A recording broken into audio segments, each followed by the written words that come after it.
بعد أعوذ بالله من الشيطان الرجيم بسم الله الرحمن الرحيم الحمد لله رب العالمين الرحمن الرحيم مالك يوم الدين إياك نعبد وإياك نستعين اهدنا الصراط المستقيم صراط الذين أنعمت عليهم غير المغضوب عليهم ولا الضالين آمين اللهم صل على موصوف بالكرام والجود اللهم صل على سيدنا محمد عدد ما في علم الله صلاة دائمة بالدوام ملك الله واحد لا قهار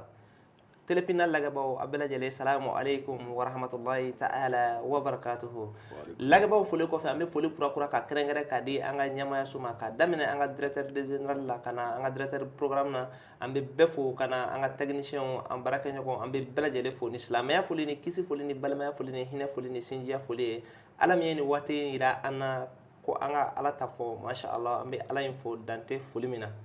bari bitay asina ke bashi mina mina dese antunye anga special ramadan konna antunye tafsir bla romina masha Allah amina ata onnongonna insha Allah srabe أعوذ بالله من الشيطان الرجيم أعوذ بالله من الشيطان الرجيم أني كلام دمني على توي أمي على تعالى دلي على كان كشي كبو شيطان دعانين تورما آمين بسم الله الرحمن الرحيم an y'an sinsin ni Allahu taala tɔgɔ ye ala min ye diɲɛ hinɛ labɔlen tigi ye ani lahara hinɛ kɛrɛkɛrɛnlen tigi ala suratul bakara ale bi nin ye misimuso kɔfɔ walanatɔ ye an bɛna tɛmɛ n'ale ye o don na an ye walanda bila yɔrɔ min na n'ala sɔnna ma an bɛna tɛmɛ n'a ye k'a tɔ gun a la tabi ويتعلمون ما يضرهم ولا ينفعهم ko wayata'allamuna u bɛ ladɔnniyali kɛ ma fɛn na yadurruhum fɛn min b'u tɔɔrɔ wala yanfa'uhum fɛn a t'u nafa n'o ye kɔrɔtɛ dɔnniya ye u bɛ mɔgɔw ladɔnniya fɛn min na a b'u tɔɔrɔ de lahara ka d'a kan a sara fɛn min b'a sara la o ye sara jugumun de ye n'o ye jahanama ye yarabi ala ka kisi ka bɔ ma amin ya wala baara kɛli tun n'o lafa lahara sara la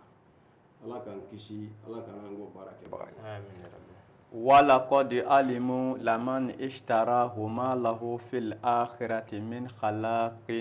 ko wala kad lakikara ni lamul kasmudi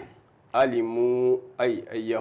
yahudiyaw y'a dɔn laman mɔgɔ minnu astarahu mɔgɔ minnu ye sugandili kɛ ka faleni kɛ Allahu taala ka kitabu la ka o bila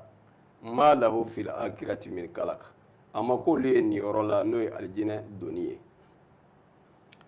ولبئس ما شروا به أنفسهم olu ye feereli kɛ fɛn na u yɛrɛ kun na fɛn min bɛ n'o feere n'o nin yɔrɔ cɛ juguyara لو كانوا يعلمون ko n'o y'a sɔrɔ kun b'a dɔn lakika la u bɛna laban yɔrɔ min n'o ye lajaba ye ولو أنهم آمنوا واتقوا walaw annahum ni yahudiya kun y'a dɔn amanu n'u u kun bɛ nimaniya ni kira ye ani kuranɛ ye u kun bɛ da la n'u kun b'a dɔn u kun bɛ da la dɛ واتقوا wattaqaw wa u kun bɛ siran Allahu taala ɲɛ ka Allahu taala sɔsɔli dabila لمثوبة من عند الله lamasubatan min indillahi o sara de ka bon Allahu taala yɔrɔ ka tɛmɛ bɛ ka baara jugu min kɛ kan خير لو كانوا يعلمون khayron o de hɛrɛ ka bon law kanu ya'lamun n'o y'a sɔrɔ u kun b'a dɔn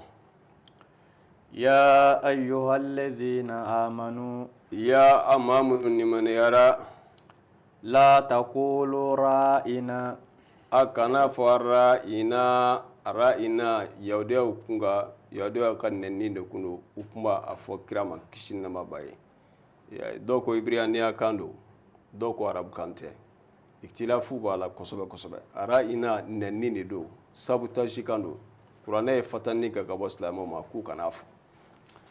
وقولوا انظرنا ko a y'a fɔ anzurna ko filɛli kɛ ka na an ma واسمعوا wa i ka lamɛnli kɛ fɛn na fɛn min bɛ yen ni i y'a ɲamariya n'o baaraw kɛli ye an y'a mɛn wa an b'a labato وللكافرين عذاب أليم wa a bɛ kafiriw ye lajaba la lajaba min bɛ yen n'a bɛ dafɛn tɔɔrɔ n'o ye jahanɛmɛ donni ye ala k'an kisi ka bɔ o ma amin ya rabbi ما يود الذين كفروا من أهل الكتاب mɔgɔ ma kanu maa minnu kafiriya la kabini kitabu dungo la ولا المشركين ani filangafo أن ينزل عليكم من خير من ربكم fɛn ka jigin e ka kabini hɛrɛ la n'o ye wayu ye ka bɔ ala yɔrɔ wayu min bɛ jigin e kan mamadu a man d'u ye o hasidiya de b'u la a ka g'u ye u ka laɲini tɛ fiye wayu in ka jigin u kan والله يختص برحمته من يشاء nka alahu taala bɛ kɛrɛnkɛrɛnli kɛ n'a ka hinɛ ye maa kan maa min bɛ yen n'o ye ala ja والله ذو الفضل العظيم nka i k'a dɔn alahu taala ye samaja belebeleba tigi de ye ما ننسخ من آية أو ننسيها an bɛ kɛ k'an bɛ tuseli kɛ aya foyi la aya in kiti la a lafzu la ka bɔ alahu taala ka yamaruya kan dɔ ma نأتي بخير منها أو مثلها fɔ an ka na ni dɔwɛrɛ ye min hɛrɛ ka bon n'o o ye walima o ɲɔgɔnna wɛrɛ ألم تعلم أن الله على كل شيء قدير yala an m'a dɔn a ko alahu taala ye sebaa ye alahu taala ka sebaaya bolilen don fɛn bɛɛ lajɛlen kan ألم تعلم أن الله له ملك السماوات والأرض yala an m'a dɔn ko alahu taala ye sangaba mara o bɛ ala de bolo ani dugumakolo mara o bɛ ala de bolo ala bɛ fɛn kɛ nin fila la min y'a ja وما لكم من دون الله من ولي ولا نصير a ma ka aw ye suruna duma la min bɛ se k'aw kisi k'aw tanga ka bɔ ala ka lajaba ma lahara jɔ don o tɛ yen dɛ أم تريدون أن تسألوا رسولكم yale aw y'a jigiya k'a fɔ ko a bɛna a ka ciden ɲininka wa كما سئل موسى i n'a fɔ nabila musa ka mɔgɔw ye musa ɲininka ɲininkali bɔɲɔgɔn min na wa من قبل ka kɔn ومن يتبدل الكفر بالإيمان maa min bɛ yen ne ye falenni kɛ kafiriya la ka nimaniya bila فقد ضل سواء السبيل o tigi filila ka bɔ tiɲɛ sira ma dɛ ود كثير من أهل الكتاب mɔgɔ caman y'a kanu kabini ahlul kitabu la لو يردونكم من بعد إيمانكم n'o ya كفارا حسدا u y'a kanu n'aw kun seginna ka bɔ diinɛ na aw nimaniyalen kɔfɛ a ka tila tugun ka kɛ kafiri ye hasidiya yɛrɛ kama u y'o de kanu من عند أنفسهم o b'u yɛrɛ kun de la n'o y'u dusukun ye o juguya in b'u la de koyi من بعد ما تبين لهم الحق mɛ nin bɛɛ kɔfɛ sa tiɲɛ bangenen kɔfɛ u ye tawureta kɔnɔ k'a dɔn kira ka kɔɲɛ ko ala y'a ci kuranɛ in ko ala de y'a jigin a kan o bɛɛ dɔnnen kɔfɛ u tilala tugun ka ban ka tugu kira kɔ فاعفوا واصفحوا nka o n'a ta bɛ mamadu e k'u to yen i ka i kɔ don ka b'u ma e tɛn'u sara wa ala de bɛn'u sara حتى يأتي الله بأمره fɔ alahu taala kana n'a ka yamaruya ye إن الله على كل شيء قدير i k'a dɔn alahu taala ka sebaaya bolilen don fɛn bɛɛ lajɛlen kan وأقيموا الصلاة وآتوا الزكاة a ye seli jɔ a ka jaga di a di cogo la وما تقدموا لأنفسكم من خير a ma kɛ ko a bɛ hɛrɛ o hɛrɛ bɛ yen n'a b'o bila a yɛrɛ kun ye kabini hɛrɛ la alabato la i n'a fɔ sarakatu baaraw la seli nafila seliw la faridaw la تجدوه عند الله a bɛn'o sara sɔrɔ lahara don a bɛn'o sara sɔrɔ an yɛrɛ ye إن الله بما تعملون بصير i ka dɔn alahu taala bɛ fɛn dɔn jɔnw alahu taala ɲɛ b'aw la ala de b'aw sara n'a ka baaraw ye وقالوا لن يدخل الجنة إلا من كان هودا أو نصارى yahudiya ko maa si tɛ don alijinɛ na ko fɔ maa min kɛra yahudiya walima ne kɛra nasara ye تلك أمانيهم nin kɛr'u ka kunna kumaw de ye koyi قل هاتوا برهانكم mamadu e k'a f'u ye k'u kana n'u ka dalilu ye dɛ nin kuma in na كنتم صادقين n'o y'a sɔrɔ tiɲɛ b'u bolo k'a fɔ ko doni alijinɛ na ni tiɲɛ don u kana n'u ka dalilu ye a kuma na بلى bala a bɛ ten من أسلم وجهه لله mɔgɔ wɛrɛ bɛ don alijinɛ na min t'o ye maa min asilama wajahu lillahi maa min bɛ n'i ɲɛda n'i ye yɛrɛkun kolo alahu taala ɲɛda kama وهو محسن o tigi de ye ala kelebanciyabaga ye فله أجره عند ربه o tigilamɔgɔ sara bɛ alahu taala yɔrɔ ولا خوف عليهم wa siran t'o tigilamɔgɔ ninnu kan ولا هم يحزنون wa olu ma kɛ alikiyama don k'u bi tɔɔrɔ k'u bi hujunu وقالت اليهود ليست نصارى على شيء yahudiya ko nanzaraw ti foyi la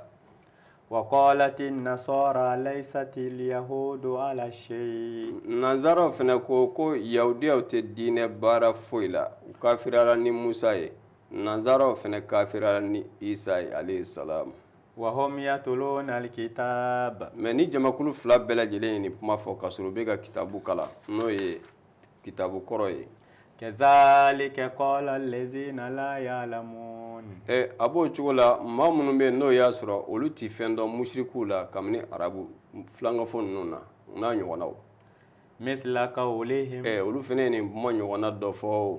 فالله يحكم بينهم يوم القيامة nka alahu taala bɛna kiti kɛ u ni ɲɔgɔn cɛ lahara don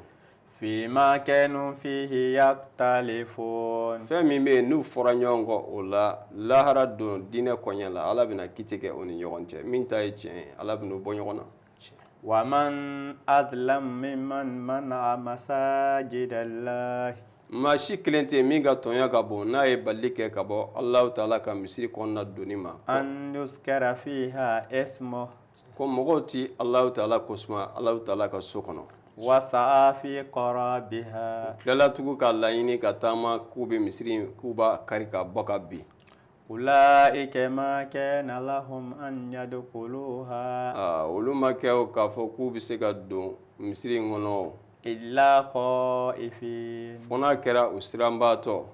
لهم في الدنيا خزي wa a b'olu yɛrɛ ye diɲɛ ɲɛnama in kɔnɔ dɔgɔyama na n'o ye fagali ani ɲɛnama minɛ ولهم في الآخرة عذاب عظيم wa a b'u ye lahara jɔ don lajaba la min ye janɛmɛ donni ye ala k'an kisi ka bɔ o ma آمين يا ربي ولله المشرق والمغرب a bɛ ala ye kɔrɔnyanfan mara o bɛ ala de bolo ani tilebi mara o bɛɛ mara bɛɛ lajɛlen bɛ alahu taala kelen pewu de bolo فأينما تولوا فثم وجه الله ni ɲɛsin yɔrɔ o yɔrɔ i bɛ alahu taala ka sebaaya sɔrɔ yen n'a ka yamaruya ye الله إن الله واسع عليم i k'a dɔn alahu taala ka samajɛ fɛrɛlen don fɛn bɛɛ lajɛlen kan وقالوا اتخذ الله ولدا lakika la u ye minɛli kɛ alahu taala la den na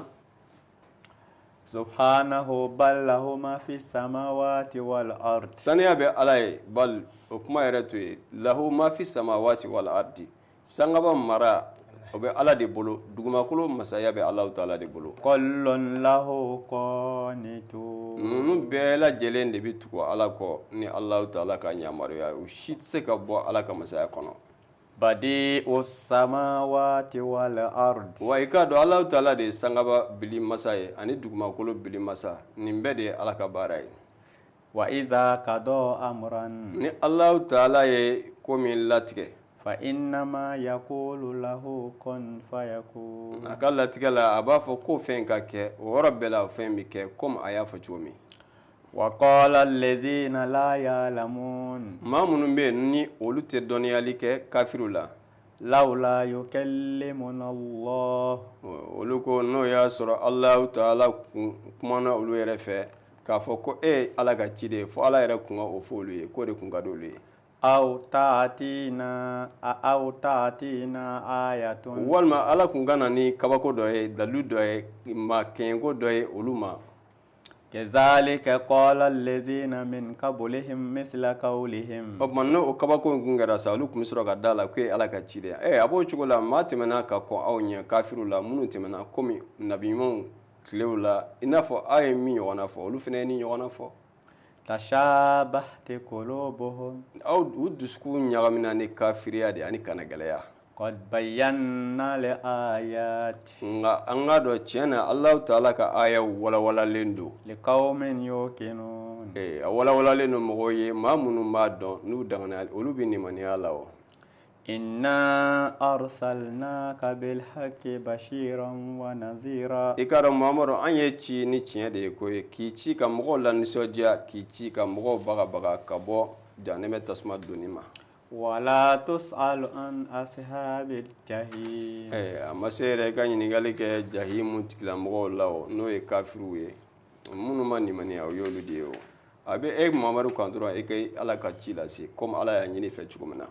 ولن ترضى عنك اليهود ولا النصارى an k'a dɔn yahudiyaw u tɛna jɛ e ma nansaraw fana tɛna jɛ e ma حتى تتبع ملتهم u tɛna jɛ i ma fiyewu ka sɔn i ye f'i ka tugu u ka diinɛ taasira de kɔ قل Muhammadu a fɔ إن هدى الله هو الهدى i k'a dɔn kana in ye silamɛya diinɛ de ye koyi ni mɔgɔ min y'o minɛ o de ye taasira ye ولئن تبعت أهواءهم nka mɔgɔ min bɛ yen nɔ ni i tugura i ni dɔgɔ kɔ ka ban ka ala ka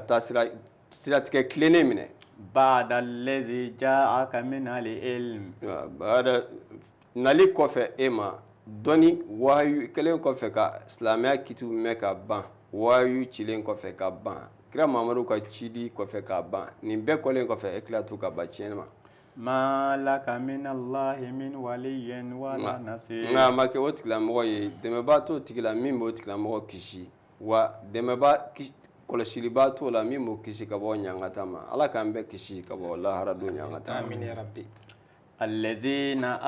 آتيناهم الكتاب maa minnu bɛ yen ni Allahu Taala ye dili k'olu ma kitabu la يتلونه u bɛ kitabu in kala حق تلاوته u b'a kala tiɲɛ yɛrɛ yɛrɛ kalan cogo la a kan ka kalan cogo min أولئك يؤمنون به wa olu bɛ nimaniya ni kitabu in ye ومن يكفر به ni mɔgɔ min ni kafirala ni kitabu in ye فأولئك هم الخاسرون olu tigilamɔgɔ bɛna laban tasuma de la ala k'an kisi ka bɔ o ma آمين يا ربي.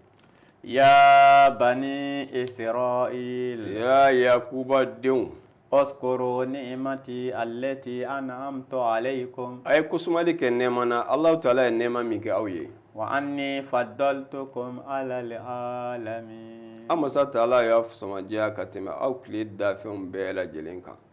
واتقوا يوما a ye sira don ye لا تجزي نفس عن نفس شيئا don min ni foyi tɛ se ka ni kisi ka bɔ ɲangata ma don min a ye siraw don ye dɛ ولا يقبل منها عدل don min bɛ yen ni surunalidonba ka surunalidon tɛ se ka minɛ don min fɔ ni Allahu Taala ye jɛ di maa min ma maa si tɛna se k'i kisi ka bɔ lajaba ma don min ولا تنفعها شفاعة surunalidon tɛ nafa kɛ don min a ye siraw don ولا هم ينصرون maa tɛna se k'i kisi ka bɔ Allahu Taala ka ɲangata ma don min siraw don ye dɛ وإذ ابتلى إبراهيم ربه بكلمات tuma min sugandili kɛra Ibrahima la Allahu Taala ka kumakan na n'a ka yamaruya ye ani Allahu Taala ka fata ni kumaw ye فأتمهن Ibrahima ye ninnu dafa قال إني جائلك للناس إماما Allahu Taala ko ne ye kɛli kɛ Ibrahima la k'a kɛ ɲɛmaa ye قال ومن ذريتي k'a kɛ ladigilifɛn ɲuman ye diinɛ na a ko ani ale bɔnnaw n'o y'a denw ye a y'a ɲini Ala fɛ ko Ala k'olu fɛnɛ k'a ye قال لا ينال أحد الظالمين Allahu Taala ko a ma sa ko la yanalu ahadi ko zalimina ko tɔɲɔnikɛla tɛ se ka Allahu Taala ka layidu sɔrɔ n'o ye kafiriya ba ye وإذ جعلنا البيت مثابة للناس tuma min Allahu Taala ye ka so bato a kɛra batokɛyɔrɔ ye n'o ye alikaba ye وأمنا ani hakilisigiyɔrɔ ka bɔ tɔɲɔnikɛla tɔɔrɔ ma واتخذوا من مقام إبراهيم مصلى an ye minɛli kɛ Ibrahima jɔyɔrɔ la k'o kɛ seli Allahu Taala batoyɔrɔ ye n'o ye hajarul aswadu ye وعهدنا إلى إبراهيم an ye layidu ta nabila Ibrahima ye ani Ismaila an y'u fila yamaruya أن طهر بيتي للطائفين u ka Allahu Taala ka so saniya ka bɔ nɔgɔ la n'o ye musirikuya nɔgɔ ye ala batobaw ye والآكفين ani a jɔbaw minnu bɛ taa ka taa Allahu Taala ka so kɔnɔ ka taa sabati ye ka ala bato والركع السجود ani maa minnu bɛ taa sujudu k'a kɔnɔ ye وإذ قال إبراهيم رب اجعل هذا بلدا آمنا maa min ibrahima ye kanto rabbi ijal hazal baladan aminan ala ne b'a ɲini fɛ ni dugu in ka ye hakilisigi dugu ye ala ye ibrahima ka dugawu jaabi وارزق أهله من الثمرات ala ne bɛ e deli i ka mɔgɔw ɲa i k'u garijɛgɛ min samaratin yiriden caman na hali sini n'i taara Makan i bɛ taa sɔrɔ ji jamana tɛ sanji k'a fɔ waati bɛɛ san min na ye komi Mali yɔrɔ dɔw bɛ cogo min mais Alahu Taala y'o garijɛgɛ jiriden siya bɛɛ bɛ sɔrɔ Makan hali sini n'i sera Makan i mago bɛ jiriden modèle o modèle la i b'a sɔrɔ a bɛɛ dɔ bɛ yen Ibrahima ka ala deli o dugawu jaabi tamasiyɛn dɔ y'o ye Rabbi ala k'an bɛn ni sababa ye من آمن منهم بالله واليوم الآخر mɔgɔ min nimɛnɛra olu la ani lahara jɔ don na قال ومن كفر فأمتعه قليلا Allahu Taala ko o la sa maa min bɛ n'o kafiriyara ko an bɛn'o damunta dɔɔni ثم ka ɲɛnamaya kɔnɔ أضطره إلى عذاب النار o kɔfɛ an bɛn'o fereke k'o laban lahara don na jahanɛmɛ tasuma kɔnɔ Ya Rabbi, وبئس Ala kana an y'o المصير la. Wa o laban yɔrɔ cɛjuguyara sa dɛ وإذ يرفع إبراهيم القواعد من البيت وإسماعيل tuma min Ibrahima ye kɔrɔtali kɛ alijinɛ sopasima n'a y'o da tuma min وإسماعيل ani Ismaila ربنا تقبل منا إنك أنت السميع العليم a ko rabbana ya ne tigi ala takabbal minna ala ma ɲini fɛ i k'an ka duwawu minɛ dɛ إنك أنت السميع العليم i ka dɔn e ala de ye tuubi minɛ masa e ala de bɛ jɔn ka ala wele kan e ala de b'o mɛn wa e ala de b'o dɔn ربنا وجعلنا مسلمين لك rabbana ya ne tigi ala muslimayni laka an fila an y'an yɛrɛkun kɔnɔ ye ala taala de ye ومن ذريتنا ani an bɔnnaw n'o ye an denw ye أمة مسلمة olu jamakulu bɛɛ lajɛlen kolola ka te e ala de ma مسلمة لك o kolola e ala de ye musalimatan laka وأرنا مناسكنا ala an y'a ɲini fɛ an ladɔnniya bato sariyaw la n'o ye e ala bato cogo sariyaw ye وتب علينا ala e ka tubi minɛ anw kan إنك أنت التواب الرحيم wa e ala de ye tubi minɛ masa ye ni jɔn ye e ala deli e ala de bɛ jɔn ka tubi minɛ ربنا وابعث فيهم رسولا منهم wa ala an b'a ɲini fɛ i ka cili kɛ anw cɛla kabini cidenw na ka bɔ an yɛrɛ kun na dɛ يتلو عليهم آياتك ciden min bɛ yen n'a bɛna alahu taala ka kuranɛba kalan ويعلمهم الكتاب والحكمة ciden min bɛ yen n'a bɛna ladɔnniyali kɛ alahu taala ka kuranɛ na ani kodɔn n'o ye sariya kitu ye ويزكيهم ciden min bɛna saniyali kɛ ka bɔ sirikuya la n'o ye filankafoya nɔgɔw ye إنك أنت العزيز الحكيم e k'a dɔn e alahu taala de ye yakalabu masa ye e de ye kiti ɲumantigi ye i ka baara la ومن يرغب عن ملة إبراهيم mɛ ni maa min ni jiginna ka bɔ ibrahima ka bato ta sira kan k'o to yen إلا من سفه نفسه o tigi kɛra jahili de ye han o kɛra laluma de ye ولقد اصطفيناه في الدنيا lakika la an masa taala ye sugandili kɛ diɲɛ ɲɛnama in kɔnɔ ni cidenya ye وإنه في الآخرة لمن الصالحين n k'a dɔn olu lahara don na olu ye maa ɲumanw de ye o faralen don maa ɲumanw kan ala k'an fara olu kan آمين يا رب daraja kɔrɔtalen de b'olu ye إذ قال له ربه أسلم tuma min no iskala lahu tuma min ni a ko arabuhu tuma min ni a ma k'u ma aslim ko a ye silamɛya an kisu lillah kɔrɔ ye a ye silamɛya k'i yɛrɛ kun saniya k'i yɛrɛ di ala ma wa kilisulahu dinik k'i ka diinɛ jɛ alahu taala kelen pewu ye قال أسلمت لرب العالمين tuma min ni alahu taala ye fɔ ko aslamtu li rabbil alamina ko an y'an yɛrɛ kun kolo ala ye ala min ye dafɛn bɛɛ lajɛlen ye o daliba masa de ye ala min ye ووصى بها إبراهيم بنيه ibrahima ye ladili kɛ a denw na ويعقوب ani yakuba denw يا بني a ko yaa n den إن الله اصطفى لكم الدين ikado Allah Ta'ala ye sugandili ka aw ye islamiya diinɛ ka jɛna ye ka kɛ diinɛ taasira kilennen ye فلا تموتن إلا وأنتم مسلمون nka kana sɔn fiyewu a ka sa fo ka taa sɔrɔ aw kɛra maa ye min kolola Allah Ta'ala ye أم كنتم شهداء k'a sɔrɔ aw kɛra seereyabaga ye إذ حضر يعقوب الموت tuma min bɛ ni Yakuba denw ni saya nana u ma إذ قال لبنيه ما تعبدون من بعدي iskala libanihi kuma min bɛ n'a ko a denw ma ma ta'buduna min ba'di yali ne salen kɔfɛ o a bɛna mun bato ne kɔfɛ ni Yakuba talen kɔfɛ قالوا نعبد إلهك kuma min ni saya setɔ don a ma sa a dalen saya dilan na a ye ɲininkali k'a denw na ni question a hamina n'a denw ka bato de ye a ko o den ninnu y'a jaabi na abudu ilahaka an bɛna e ka ala an bɛna o de bato y'an bila k'an ka ala min bato an bɛna ɲɛsin ala kelen pewu de ma وإله آبائك إبراهيم وإسماعيل وإسحاق ani ifa ibrahima ka ala ani ismaila ka ala ani isahaka ka ala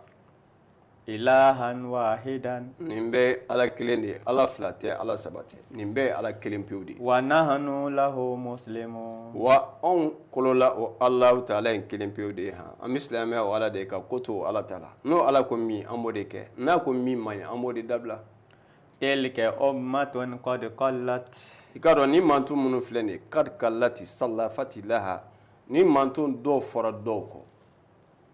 لها ما كسبت a b'i ye i ye baara min kɛ jazauhu o sara de b'i ye han ولكم ما كسبتم wa olu ye baara min fɛnɛ kɛ o baara in fɛnɛ sara de b'olu fɛnɛ ye dɛ ولا تسألون عما كانوا يعملون nka e tɛna ɲininka olu ye baara min kɛ e tɛna ɲininka o la lahara jɔdon na fɔ i yɛrɛ ye min kɛ وقالوا كونوا هودا أو نصارى تهتدوا wakalu u ko kunu hudan ko a ye kɛ nazara ye yahudiya ye aw nazara walima a ye kɛ nazara a ye don nazaraya diinɛ na tahata du ko n'o kɛra sa k'o la k'a bɛ kisi a bɛ kanda قل ko muhamadu a f'u ye بل ملة إبراهيم حنيفا o kuma yɛrɛ to yen anw bɛ tugu taasira min kɔ o ye ibrahima ka taasira de ye hanifan min jɛngɛnen don ka bɔ nkalon diinɛ taasira bɛɛ ma fo n'a kɛra diinɛ tilennen don tiɲɛ diinɛ don diinɛ nɔgɔlen don ma ila anil adiyani kullaha illa diinul qayyim a jɛngɛnen don ka bɔ diinɛ bɛɛ ma fo n'a kɛra diinɛ tilennen n'o ye silamɛya ye وما كان من المشركين wa ibrahima ma kɛ filankafɔ ye a ka bato si la قولوا آمنا بالله o tumana a f'u ye ko a ye nimaniya ala la وما أنزل إلينا ani fɛn min jiginna anw kan وما أنزل إلى إبراهيم ani min jiginna ibrahima kan kabini gafew la وإسماعيل ani ismaila kan وإسحاق ويعقوب ani isaka kan ani yakuba denw والأسباط ani yakuba denw awladihi wana a bɔnnaw وما أوتي موسى وعيسى ani min dira musa ma n'o ye tawreta kitabu ye ani kitabu min dira nabila isa ma n'o ye injila ye وما أوتي النبيون من ربهم ani allahu taala ye ci min di nabiɲumanw ma ka bɔ ala yɔrɔ kitabu la a n'a kabako ko la لا نفرق بين أحد منهم anti bɔbɔli kɛ ka farafarali kɛ nabiɲuman ninnu ni ɲɔgɔn cɛ taabolo an nɛmɛnɛlen don u bɛɛ lajɛlen na an ti da dɔ la ka dɔ bila ونحن له مسلمون wa anw min silamɛya k'an yɛrɛ kun kolo allahu taala kelen pewu de ye وإن آمنوا بمثل ما آمنتم به yahudiyaw ni nasaraw n'aw nimaniyara bi misli ma amantum bihi olu nimaniyara ni fɛn min ye n'aw yɛrɛ nimaniyara n'o ye فقد اهتدوا o tumana aw bɛ kanda وإن تولوا nka na aw y'aw kɔ don ka bɔ nimaniya ma فإنما هم في شقاق i k'a dɔn aw bɛ siga gɛlɛn de la n'o ye fɔɲɔgɔnkɔya ye ɲɛnamaya kɔnɔ aw bɛ t'o de la sa فسيكفيكهم الله nka muhamadu allahu taala de bɛ e wasa ka bɔ kafiru tɔɔrɔ ma وهو السميع العليم e ala de ye mini masa ye wa ala de dɔnni masa jɔn ka baara bɛɛ la صبغة الله k'a dɔn Allahu taala ka dilan dɔ ko ala ka dako ɲɛ ala ka dacogoya ومن أحسن من الله صبغة foyi man ɲi ka tɛmɛ Allahu taala ka dacogoya kan foyi cɛ man ɲi ka tɛmɛ o kan ونحن له عابدون nka an bi bato kɛ Allahu taala de ye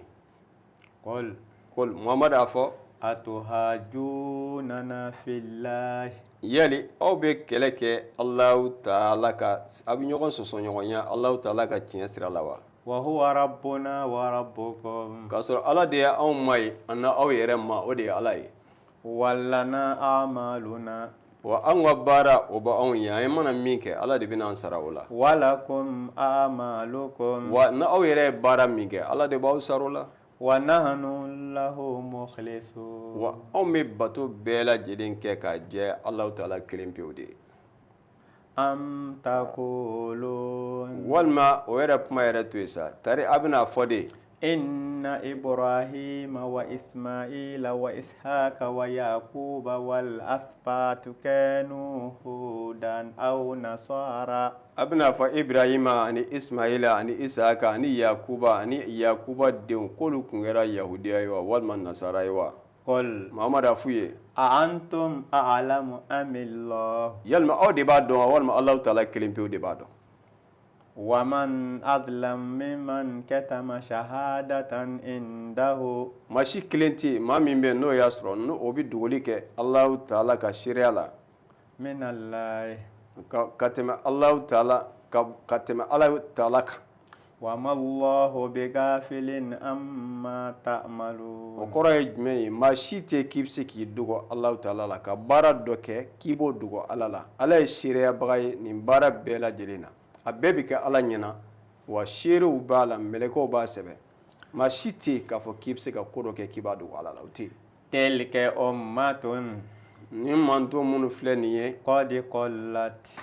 manton dɔw fɔra dɔw kɔ o لها ما كسبت mɛ a ba dafɛnw ye aw ye baara min kɛ ala b'aw sara o baaraw de la ولكم ما كسبتم wa a bɛ aw yɛrɛ fɛnɛ ye aw mana fɛn minnu kɛ aw fɛnɛ bɛ sara o de la ولا تسألون عما كانوا يعملون nka olu ye baara min kɛ ka tɛmɛ aw tɛna sara olu ka baara ɲɔgɔnna bɔ ɲɔgɔn la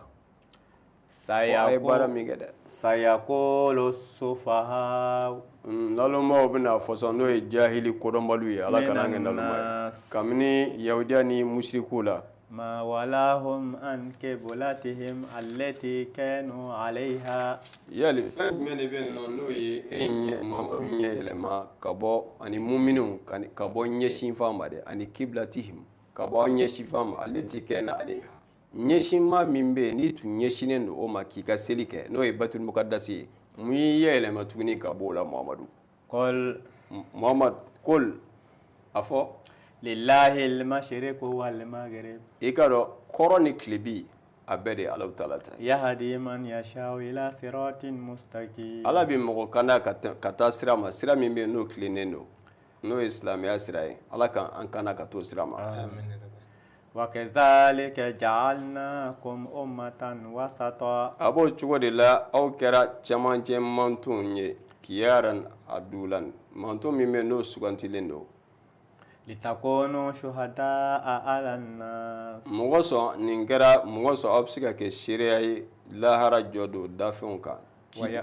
ويكون الرسول عليكم شهيدا wa cidenw fana bɛ kɛ seereya ye aw kan han n'o ye ci laseli ye yali ci وما جعلنا القبلة التي كنت عليها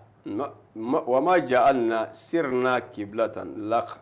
yali mamadu e mana laban ka ɲɛsin fa in na allati kunta aleha i kun bɛ ɲɛsin fa min na ala bɛ n'i laban k'i bila ye o mamadu إلا لنعلم من يتبع الرسول a bɛ kɛ mɔgɔ min tabiya rasula mɔgɔ min ye ciden tiɲɛtigiya fo ko olu dɔn ka bɔ ɲɔgɔn na ممن ينقلب على عقبيه ani maa minnu bɛ yen n'o seginna ka taa kafiriya ma nin baara in kɛlen kɔfɛ ka siga diinɛ na k'a jigiya k'a fɔ ko mamadu ka cidenya ma dafa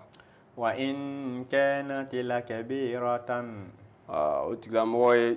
o bɛ sigana ba kɔnɔ dɛ shakati ala nasi إلا على الذين هدى الله